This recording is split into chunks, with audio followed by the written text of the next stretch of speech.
สบายดีท่านผู้ฟังที่เคารพทุกท่านพบกับรายการวิทยุภาคภาษาลาวสถานีวิทยุ FEBC รายการ30นาทีต่อไปนี้หวังว่าจะเป็นประโยชน์ต่อท่านผู้ฟังในการดำเนินชีวิตเมื่อท่านผู้ฟังได้ติดตามรายการนี้ท่านก็จะมีความหวังมีความสุขในการดำเนินชีวิตเชิญท่านผู้ฟังติดตามได้ดังต่อไปนี้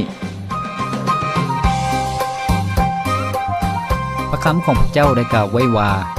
ผู้ใดมีใจอ่อนหวานก็เป็นสุขเพราะว่าผู้นั้นจะได้รับแผ่นดินโลกเป็นมรดกผู้ใดอึดหิวความชอบธรรมก็เป็นสุขเพราะว่าพระเจ้าจะทรงให้อิ่มบริบูรณ์พระธรรมมัทธิวบทที่5ข้อที่5ถึงข้อที่6สุขสบายดีพ่อแม่พี่น้องท่านผู้ฟังที่เคารพรักทุกท่านพบกันอีกเช่นเคยกับรายการชีวิตนี้ยังมีความหวังข้าพเจ้าพรประเสริฐผู้ดำเนินรายการยินดีต้อนรับท่านผู้ฟังที่จะมาศึกษาเรียนรู้และรับพระพรจากรายการของพวกเราท่านผู้ฟังที่เคารพรายการของพวกเรานั่นเป็นรายการที่นำเสนอให้กับพี่น้องประชาชนลาวทุกท่านที่จะรู้จักความจริงได้รับพระพรได้รับแนวคิดจากเรื่องราวจากสิ่งที่เป็นความจริงท่านผู้ฟังซึ่งในที่ผ่านมารายการของพวกเรานั่นได้นำเสนอมาหลายๆภาคส่วนแล้วท่านผู้ฟังสามารถรับฟังได้ผ่านทั้งหลายช่องทางทั้งวิทยุ AM ทุกๆเช้าเวลา 6:30 นถึง 7:00 นแล้วก็ทุกๆแลงเวลา 6:30 นตอนแลงจนถึง 7:00 นตอนแลงท่านผู้ฟังซึ่งออกอากาศทุกๆมื้อส่วนผ่านทางอินเทอร์เน็ตท่านผู้ฟังสามารถรับฟังรายการของพวกเราอยู่ใน YouTube หรือว่าอยู่ใน Facebook ท่านผู้ฟังเพียงแต่ท่านผู้ฟังพิมพ์เข้าไปเป็นภาษาอังกฤษคำว่า FEBC ลาวท่านผู้ฟังก็สามารถรับฟังรายการของพวกเราในหัวข้อต่างๆท่านผู้ฟังซึ่งในปัจจุบันนี้พวกเราได้เรียนรู้มาถึงภาคส่วนการตอบคำถามที่สำคัญหรือว่าการตอบคำถามที่เป็นปัญหาพวกเราได้เรียนรู้นำกันแล้วในหลายๆคำถามและพวกเราได้รับคำตอบแล้วท่านผู้ฟังมื้อนี้เองพวกเราจะเรียนรู้ในหัวข้อในภาคส่วนนี้ซึ่งเป็นหัวข้อใหม่ที่มีชื่อว่านรกกับสวรรค์มีจริงหรือบ่ท่านผู้ฟังนรกกับสวรรค์หรือว่าสวรรค์กับนรกมีจริงหรือบ่อันนี้ก็เป็นคำถามสำหรับคนเฮาในหลายคนข้าพเจ้าเองตอนยังเป็นวัยรุ่นหรือว่าตอนยังเป็นคนหนุ่มน้อยก็มีคำถามคือกันแต่ว่าเคยอ่านปึ้มที่มีคนเขียนที่มีชื่อเสียงได้เขียนซึ่งเพิ่นได้เขียนปึ้มหลายเล่มเพิ่นมีคติประจำใจเพิ่นบอกว่าสวรรค์อยู่ในอกนรกอยู่ในใจสุขหรือทุกข์คนเฮาอุปโลกขึ้นมาเองทั้งนั้นอันนี้ก็คือความคิดของเพิ่นท่านผู้ฟังความคิดของเพิ่นก็คือว่าสวรรค์อยู่ในอกนรกอยู่ในใจก็คือว่าให้พวกเฮาเฮ็ดดีเพื่อพวกเฮาจะมีความสุขถ้าพวกเฮาเฮ็ดบ่ดีดำเนินชีวิตที่บ่ดีเฮ็ดแต่ความบาปชีวิตก็จะมีความทุกข์ฉะนั้นมันขึ้นกับการดำเนินชีวิตของพวกเขาขึ้นกับความคิดหรือว่ามุมมองของพวกเขาในความหมายก็คือว่าสวรรค์นั้นมันอยู่กับตัวบุคคลนรกก็อยู่กับตัวบุคคลแต่ละคนอันนี้ก็คือความคิดของผู้เขียนคนนั้นท่านผู้ฟังแต่ว่าให้พวกเขามาเรียนรู้นำกันความจริงแล้วสวรรค์กับนรกมีจริงหรือบ่ท่านผู้ฟังในที่นี้คำตอบก็คือว่าสวรรค์กับนรกนั้นมีจริงท่านผู้ฟังซึ่งเป็นสถานที่ที่แน่นอนเป็นสถานที่ที่ชัดเจนแล้วก็เป็นสถานที่ที่แตกต่างกันปานฟ้ากับดินท่านผู้ฟังสวรรค์เป็นสถานที่ที่มีแต่ความสุขมีความปิติยินดีมีแต่ความเบิกบานม่วนซื่นมีแต่ความสว่างไสวบ่มีความเจ็บไข้ได้ป่วยบ่มีโรคระบาดบ่มีความตายท่านผู้ฟังซึ่งพวกเราจะเรียนรู้ในช่วงต่อๆไปท่านผู้ฟังที่เคารพแผ่นดินสวรรค์และแดนนรกหรือว่าแดนมรณะนั้นเป็น2สถานที่ที่แตกต่างกันท่านผู้ฟังเป็น2สถานที่ที่ตรงกันข้ามกันพระคิดธรรมคัมภีร์ได้บอกให้พวกเขาได้เห็นว่าแผ่นดินสวรรค์นั้นเป็นบ่อนที่มีแต่ความสุขท่านผู้ฟังแล้วก็เป็นบ่อนที่มีความสวยสดงดงามเป็นบ่อนที่ร่มเย็นมีความสุขมีความปิติยินดีบ่มีการห้องให้มีแต่การเบิกบานม่วนซื่นมีแต่การห้องรำทำเพลงคือกันกับอยู่ในงานเลี้ยงท่านผู้ฟังเพราะแผ่นดินสวรรค์นั้นเป็นการเฉลิมฉลองคือกันกับการแต่งงานท่านผู้ฟังนั่นก็คือพระคัมภีร์ได้บรรยายถึงความสุขความเบิกบานม่วนซื่นตลอดไปในแผ่นดินสวรรค์ส่วนนรกล่ะเป็นสถานที่ที่มีแต่ความทนทุกข์ทรมานท่านผู้ฟังพระคัมภีร์ได้บอกให้พวกเขาเห็นว่า2สถานที่นี้สามารถแนมเห็นกันได้ท่านผู้ฟังนรกก็สามารถแนมเห็นคนอยู่บนสวรรค์ได้แล้วก็สวรรค์ก็แนมเห็นคนที่อยู่ในนรกได้แต่ว่าข้ามไปหากันบ่ได้พระคัมภีร์บอกว่ามีเหวลึกที่มีไฟกั้นอยู่ท่านผู้ฟังพระคัมภีร์ได้บอกว่า2สถานที่นี้ไปมาหาสู่กันบ่ได้เพราะว่ามีเหวลึกเป็นเหวไฟที่ขวางกั้นหรือว่ากั้นไว้ท่านผู้ฟังบ่สามารถไปมาหาสู่กันได้ฉะนั้นความทุกข์ทรมานอยู่ในนรกบึงไฟพระคัมภีร์บอกว่า บึงไฟนรกนั่นคือกันกับเหวท่านผู้ฟังที่บ่มีก้นเหวที่บ่มีก้นก็คือว่าเป็นเหวที่ลึกเฮาตกแล้วบ่ถึงก้นจักเทื่อแต่ว่ามีไฟตลอดท่านผู้ฟังมีไฟคือกันกับบึงซึ่งปนกับมาดมีแต่ความทุกข์ทรมานในบางจุดในพระคิดธรรมคัมภีร์ได้บอกถึงความทนทุกข์ทรมานของการอยู่ในนรกบึงไฟคือกันกับถูกหนอนมาเจาะท่านผู้ฟังตามตนโตคือกันกับตัวเองนั่นถูกย่างอยู่ถึงไฟอยู่ถึงแปลวไฟที่ลุกไหม้อยู่ท่านผู้ฟังอยากกินก็บ่ได้กินอยากดื่มน้ำก็บ่ได้ดื่มมีแต่การห้องไห้กัดแข้วเคี่ยวฟันพระคัมภีร์บอกฉะนั้นอันนั้นคือสถานที่นรกบึงไฟสำหรับคนบาปหรือว่าคนอาธรรมท่านผู้ฟังในที่นี้สวรรค์นั้นเป็นสถานที่ที่มีจริง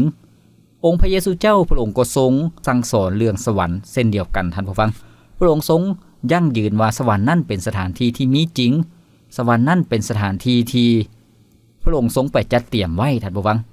ในพระธรรมของพระเจ้าในพระคิดธรรมคัมภีร์พระธรรมโยฮันบทที่14ข้อที่1ถึงข้อที่3ได้กล่าวไว้ว่าต่อมาพระเยซูเจ้าได้บอกพวกสาวกของพระองค์ว่าอย่าให้ใจของพวกเจ้าทั้งหลายวุ่นวายไปจงเชื่อวางใจพระเจ้าและจงวางใจเชื่อในเฮาเหมือนกันในปราสาทพระบิดาของเฮามีที่อยู่หลายบอนถ้าบ่มีเฮาคงบอกพวกเจ้าแล้วเพราะเฮาไปจัดเตรียมบอนไว้สำหรับเจ้าทั้งหลายเมื่อเฮาไปจัดเตรียมบอนไว้สำหรับพวกเจ้าแล้วเฮาจะกลับมารับเอาพวกเจ้าไปอยู่กับเฮาเพื่อว่าเฮาอยู่ที่ใดพวกเจ้าก็จะอยู่ที่นั่นเหมือนกันแม่นแล้วท่านผู้ฟังสิ่งนี้พระเยซูเจ้าได้กล่าวได้เปิดเผยให้กับบรรดาผู้เชื่อหรือว่าสาวกของพระองค์สิ่งนี้เป็นการยั่งยืนว่าแผ่นดินสวรรค์หรือว่าสวรรค์นั้นเป็นสถานที่ที่มีจริงแล้วก็มีแท้ท่านผู้ฟังพวกเราจะเรียนรู้ความแตกต่างของสวรรค์และนรกสวรรค์เป็นแนวใดพระคัมภีร์ได้เปิดเผยให้พวกเราเห็นอย่างชัดเจนอยู่ในพระธรรมพระนิมิตท่านผู้ฟังซึ่งกล่าวถึงแผ่นดินสวรรค์ในที่นี้ได้บอกอยู่ในพระธรรมพระนิมิตบทที่21ข้อที่3ถึงข้อที่4ได้บอกว่าข้าพเจ้าได้ยินเสียงดังออกมาจากพระบัลลังก์และกล่าวว่าเบิ่งแม่ที่สถิตของพระเจ้าก็อยู่กับมนุษย์แล้วพระองค์ทรงสถิตอยู่กับพวกเขาและพวกเขาก็จะเป็นภัยพ้นของพระองค์พระเจ้าเองจะสถิตอยู่กับพวกเขาและทรงเป็นพระเจ้าของพวกเขาพระเจ้าจะทรงเช็ดน้ำตาทุกๆหยดของพวกเขาความตายจะบ่มีอีกต่อไปความโศกเศร้าการห้องไห้ความเจ็บปวดจะบ่มีอีกต่อไปเพราะว่าสิ่งที่อยู่ในข่าวก่อนนั่นก็ผ่านพ้นไปแล้วแม่นแล้วท่านผู้ฟัง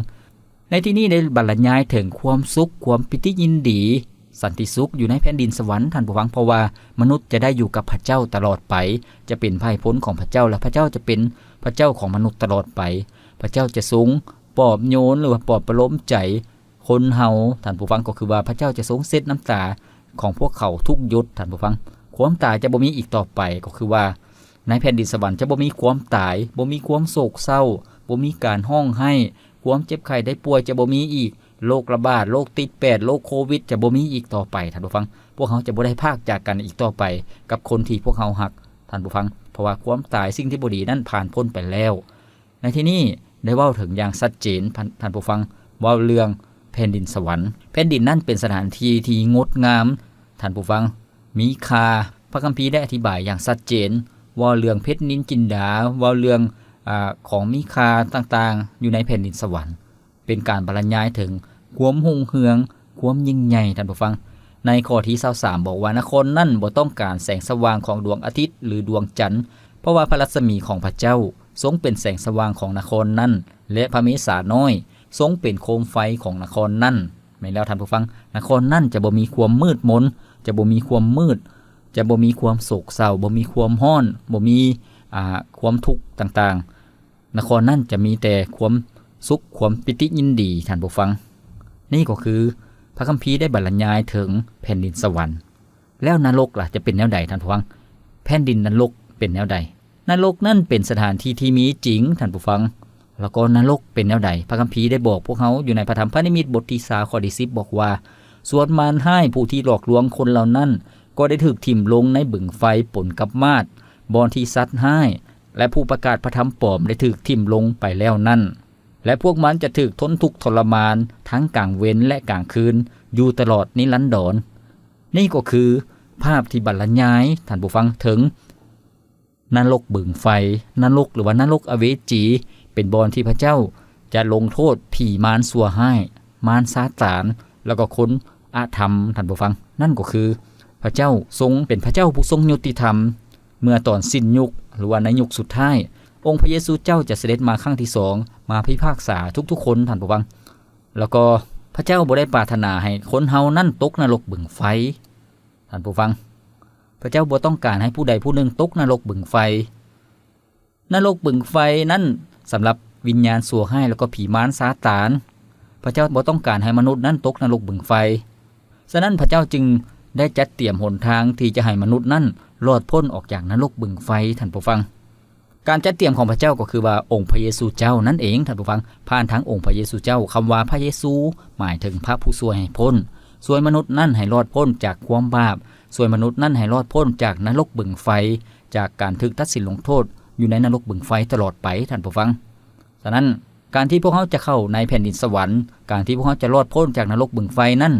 บ่ได้ขึ้นกับคุณงามความดีของพวกเขาท่านผู้ฟังเพราะว่าหยังเพราะว่ามนุษย์ทุกคนนั้นเป็นคนบาป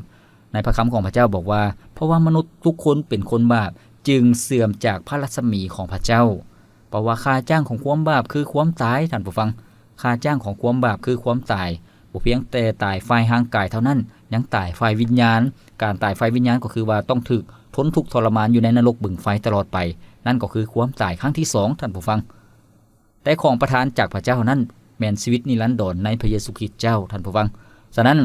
ในพระธรรมพระนิมิตบทที่20ข้อ15จึงบอกว่าถ้าผู้ใดที่บ่มีชื่อจดไว้ในหนังสือทะเบียนแห่งชีวิตผู้นั้นก็จะถูกทิ่มลงในบึงไฟท่านผู้ฟังผู้ใดก็แล้วแต่ที่บ่มีชื่อจดไว้ในหนังสือทะเบียนแห่งชีวิตอยู่ถึงสวรรค์คนนั้นก็จะตกนรกบึงไฟคนนั้นก็จะเป็นคนที่ทนทุกข์ทรมานตลอดไปบ่สามารถที่จะหนีรอดพ้นจากการตัดสินได้ท่านผู้ฟังสิ่งนี้ก็เป็นสิ่งที่น่าย่านกลัวฉะนั้นท่านผู้ฟังที่เคารพพระเจ้าทรงนำเสนอหนทางให้กับพวกเขาที่จะรอดพ้นจากนรกบึงไฟ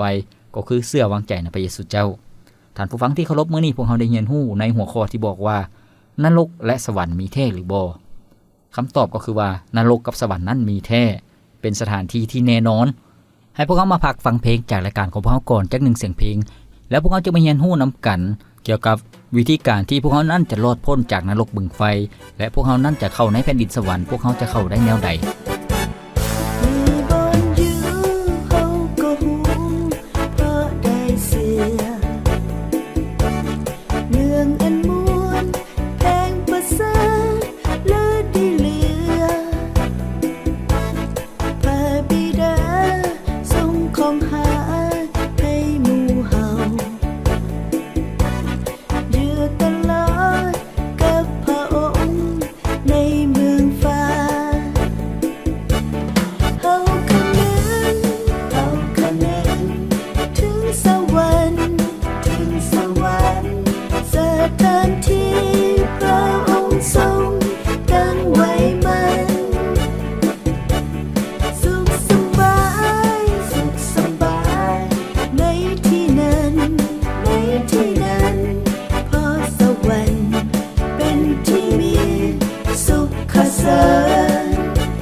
ถึงวิหาร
ท่านผู้ฟังที่เคารพมื้อนี้พวกเราได้เรียนรู้ในการตอบคำถามที่สำคัญหรือว่าการตอบคำถามที่เป็นปัญหาซึ่งในหัวข้อที่บอกว่านรกกับสวรรค์นั้นมีแท้หรือบ่พวกเราได้เรียนรู้นำกันแล้วบางส่วนในช่วงทำอิฐก็คือว่านรกมีจริงสวรรค์ก็มีจริงท่านผู้ฟังซึ่งเป็นสถานที่ที่แน่นอนนรกเป็นสถานที่ที่พระเจ้าสร้างไว้เพื่อจะลงโทษผีมารชั่วร้ายและมารซาตานท่านผู้ฟังส่วนสวรรค์นั้นเป็นสถานที่ที่พระเจ้าทรงประทับอยู่หรือพระองค์ทรงสถิตอยู่นรกมีจริงสวรรค์ก็มีจริงท่านผู้ฟังเป็น2สถานที่ที่มีความแตกต่างกันคนเฮาในหลายยุคหลายสมัยมีความเข้าใจว่าหากพวกเฮาประพฤติดีหรือว่าเหตุการณ์ดีการเมืองชีวิตที่ดีเป็นคนที่ดีก็จะได้เข้าในแผ่นดินสวรรค์ท่านผู้ฟังแล้วก็เขาเจ้าคิดว่ามีแต่เพียงแต่คนชั่วเท่านั้นคนที่เฮ็ดบ่ดีเท่านั้นจึงจะตกนรกบึงไฟสิ่งนี้ก็บ่แม่นความจริงท่านผู้ฟังเพราะว่าในพระคัมภีร์บอกว่าบ่มีผู้ใดที่จะเฮ็ดดีพอบ่มีผู้ใดที่จะเฮ็ดดีอย่างเพียงพอหรือว่าสร้างคุณงามความดีได้ที่จะเข้าไปในสวรรค์ได้เพราะว่าหยังเพราะว่ามนุษย์ทุกคนนั้นเป็นคนบาปมนุษย์ทุกคนนั้นสมควรที่จะถูกตัดสินลงโทษตกนรกบึงไฟเพราะว่าพระเจ้านั้นทรงยุติธรรมท่านผู้ฟังแล้วพวกเขาจะเฮ็ดแนวใดจึงจะรอดจากนรกบึงไฟพวกเขาจะเข้าในแผ่นดินสวรรค์แนวใดในที่นี้ก็คือว่าความตายของพระเยซูเจ้าอยู่ถึงไม้กางแขนสามารถที่จะนำพวกเขานั้นไปถึงสวรรค์แล้วก็ซอยพวกเขานั้นให้หลุดพ้นจากนรกบึงไฟท่านผู้ฟังในพระคัมภีร์ได้เปิดเผยให้พวกเขาเห็นอย่างชัดเจนอยู่ในพระธรรมโยฮั่นบทที่3ข้อที่16ถึงข้อที่18ท่านผู้ฟังในที่นี้ในกล่าวไว้ว่าเพราะว่าพระเจ้าทรงรักโลกหลายที่สุดจนได้ประทานพระบุตรองค์เดียวของพระองค์เพื่อทุกคนที่วางใจเชื่อในพระบุตรนั้นจะบ่จิบหายแต่มีชีวิตอันตลอดไปเป็นนิจด้วยว่าพระเจ้าได้ใส่พระบุตรเข้ามาในโลกบ่แม่นเพื่อตัดสินลงโทษมนุษย์โลกแต่เพื่อมนุษย์โลกจะได้พ้นด้วยพระบุตรนั้นเพื่อผู้ที่วางใจเชื่อในพระบุตรก็บ่ถูกตัดสินลงโทษแต่ผู้ที่บ่เชื่อวางใจก็ถูกตัดสินลงโทษแล้วเพราะเราบ่ได้วางใจเชื่อในพระบุตรองค์เดียวของพระเจ้าแม่นแล้วท่านผู้ฟังพระคัมภีร์ได้เปิดเผยหนทางที่จะซอยพวกเขาให้หลุดพ้นจากนรกบึงไฟก็คือเชื่อวางใจในพระเยซูเจ้าแล้วก็เมื่อพวกเขาเชื่อวางใจในพระเยซูเจ้าพวกเขาก็จะเข้าในแผ่นดินสวรรค์ท่านผู้ฟังพระเยซูเจ้าเป็นหนทางเดียวเท่านั้นที่จะนำพวกเขาให้รอดพ้นจากการถูกตัดสินลงโทษทนทุกข์ทรมานอยู่ในนรกบึงไฟพระเยซูเจ้าทรงเป็นทางเดียวเท่านั้นที่จะนำพวกเขาเข้าในแผ่นดินสวรรค์ฉะนั้นการที่พวกเขาจะเข้าในแผ่นดินสวรรค์พวกเขาต้องเชื่อวางใจในพระเยซูเจ้ายอมรับว่าตนเองนั้นเป็นคนบาปซอยตนเองบ่ได้เชื่อวางใจในพระเยซูเจ้าท่านผู้ฟังพระคัมภีร์ได้บอกพวกเขาได้อย่างชัดเจนว่าการที่พวกเขารอดพ้นนั่นก็รอดโดยพระคุณเพราะความเชื่อพระคุณก็คือว่าสิ่งที่พวกเขาได้รับล่าได้รับฟรีๆโดยการเชื่อวางใจในพระเยซูเจ้า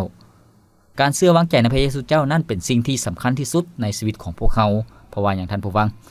การที่พวกเขาเชื่อวางใจในพระเยซูเจ้าชื่อของพวกเขาก็จะถูกจดไว้ในหนังสือแห่งชีวิตอยู่ถึงสวรรค์พวกเขาก็จะเป็นผู้ชอบธรรมโดยความเชื่อคนที่เชื่อวางใจในพระเยซูเจ้าพระองค์ทรงประทับอยู่ในชีวิตของพวกเขาก็คือว่าทรงสถิตอยู่ในชีวิตของพวกเขาฉะนั้นท่านผู้ฟังที่เคารพเมื่อพวกเขาจากโลกนี้ไปพวกเขาก็ได้อยู่กับพระเจ้าในแผ่นดินสวรรค์นั่นก็คือคำมั่นสัญญาของพระเจ้าท่านผู้ฟังแล้วก็ในขณะที่พวกเขายังมีชีวิตอยู่ในโลกนี้คนที่เชื่อวางใจในพระเยซูเจ้าพระเยซูเจ้าก็ทรงประทับอยู่ในชีวิตของพวกเขาหมายถึงอาณาจักรของพระเจ้าก็อยู่ในชีวิตของพวกเขาเช่นเดียวกันเพราะว่าพระเจ้าทรงประทับอยู่บ่อนใดสถานที่นั่นก็เป็นสถานที่ที่บริสุทธิ์ร่างกายของบรรดาผู้ที่เชื่อหรือว่าคริสเตียนก็เป็นคนที่บริสุทธิ์ชอบธรรมแผ่นดินสวรรค์ก็เป็นแผ่นดินที่บริสุทธิ์ฉะนั้นคนที่จะเข้าในแผ่นดินสวรรค์ต้องเป็นคนที่บริสุทธิ์การที่พวกเขาจะเป็นคนบริสุทธิ์ได้บ่แม่นขึ้นกับคุณงามความดีการกระทำตามศีลธรรมของพวกเขาบ่แม่นสิ่งนั้นแต่พวกเขาเชื่อวางใจในพระเจ้าเชื่อว่าพระองค์ตายแทนบาปพวกเขาพระโลหิตหรือว่าเลือดของพระองค์นั้นสำระล้างความผิดบาปของพวกเขาให้พวกเขานั้นเป็นคนที่บริสุทธิ์ท่านผู้ฟังพระคำของพระเจ้าอยู่ในพระธรรมพระนิมิตบทที่21ท่านผู้ฟังข้อที่7ข้อที่8ได้บอกว่าผู้ที่ได้ไสยชนะผู้นั้นจะได้รับสิ่งเหล่านี้เป็นมรดกคือเฮาจะเป็นพระเจ้าของพวกเขาและพวกเขาจะเป็นบุตรของเฮาส่วนคนขี้ย้านคนทรยศคนที่ประพฤติในสิ่งที่น่าเกลียดน่าชังผู้ฆ่าคนประพฤติผิดศีลธรรมทางเพศคนใช้เวทมนต์คาถาคนขาบไหว้รูปเคารพและคนขี้ตัวทุกคนนั้น มรดกของเขาเหล่านั้นแม่นบึงไฟที่ใหม่อยู่ปนกับมาดซึ่งเป็นความตายครั้งที่2แม่นแล้วท่านผู้ฟังพระคัมภีร์ได้กล่าวถึงคนที่บ่เชื่อวางใจในพระเยซูเจ้าเป็นคนที่อาธรรมหรือว่าเป็นคนบาป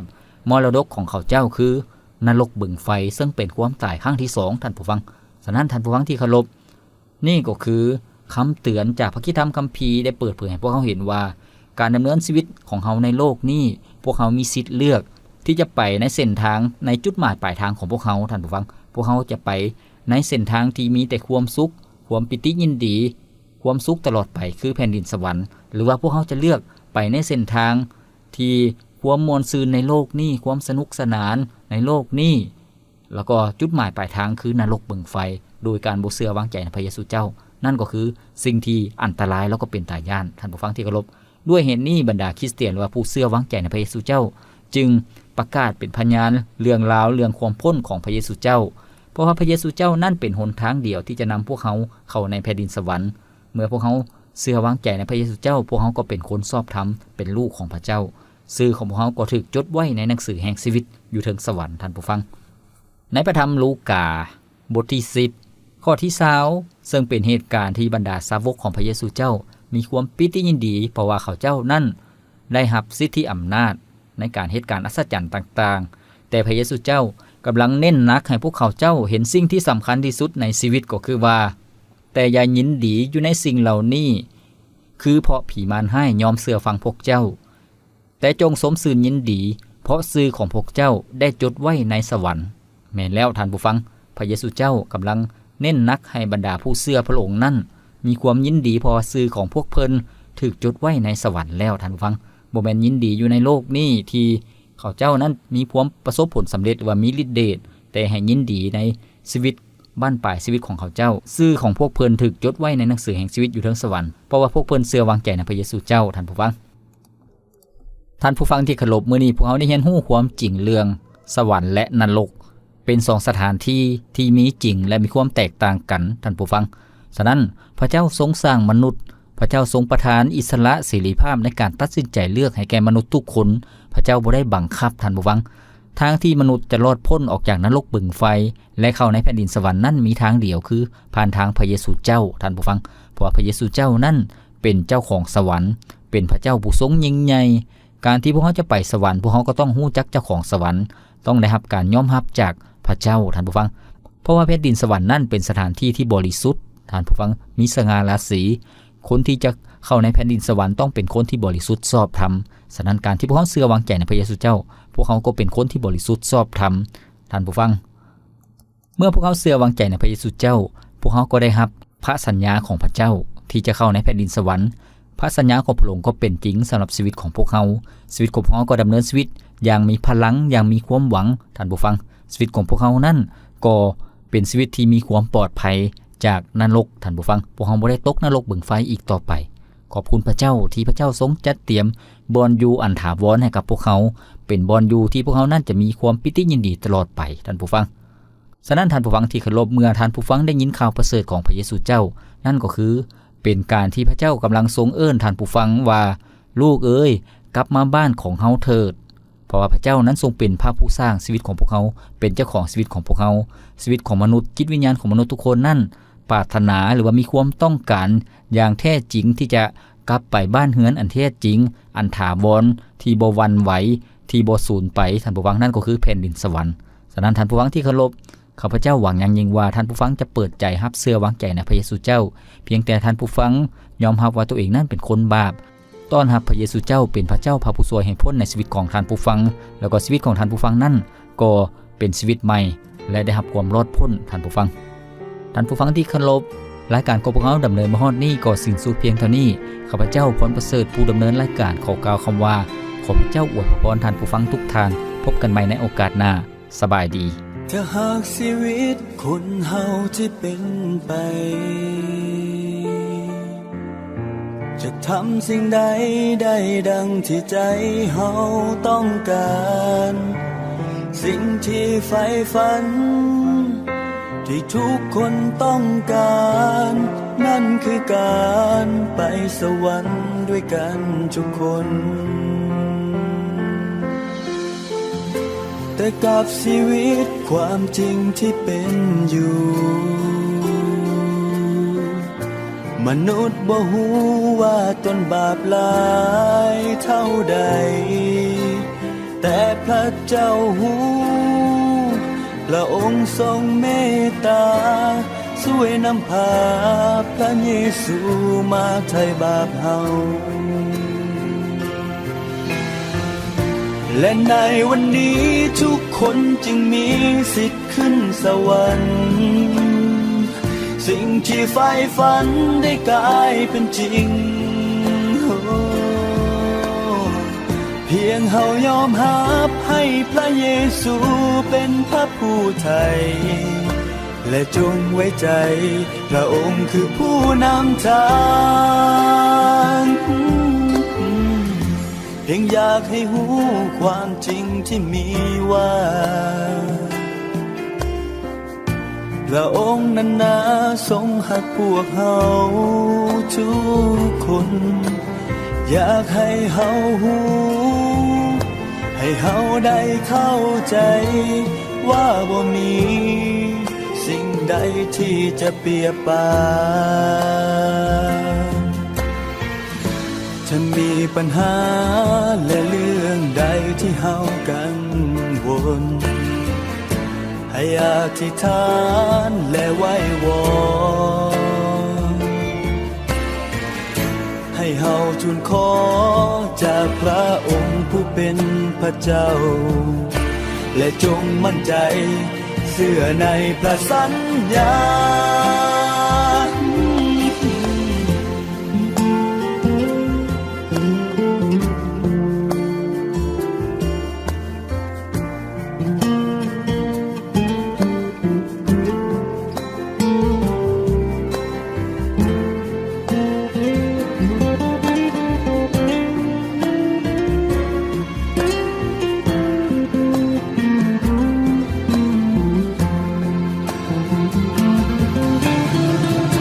และในวันนี้ทุกคนจึงมีสิทธิ์ขึ้นสวรรค์ สิ่งที่ใฝ่ฝันได้กลายเป็นจริง เพียงเฮายอมรับให้พระเยซูเป็นพระผู้ไถ่และจงไว้ใจพระองค์คือผู้นำทางเพียงอยากให้หูความจริงที่มีว่า พระองค์นั้นนาทรงหักพวกเฮาทุกคน อยากให้เฮาหูให้เฮาได้เข้าใจว่าบ่มีสิ่งใดที่จะเปรียบปานอยากให้เฮาหูให้เฮาได้เข้าใจว่าบ่มีสิ่งใดที่จะเปรียบ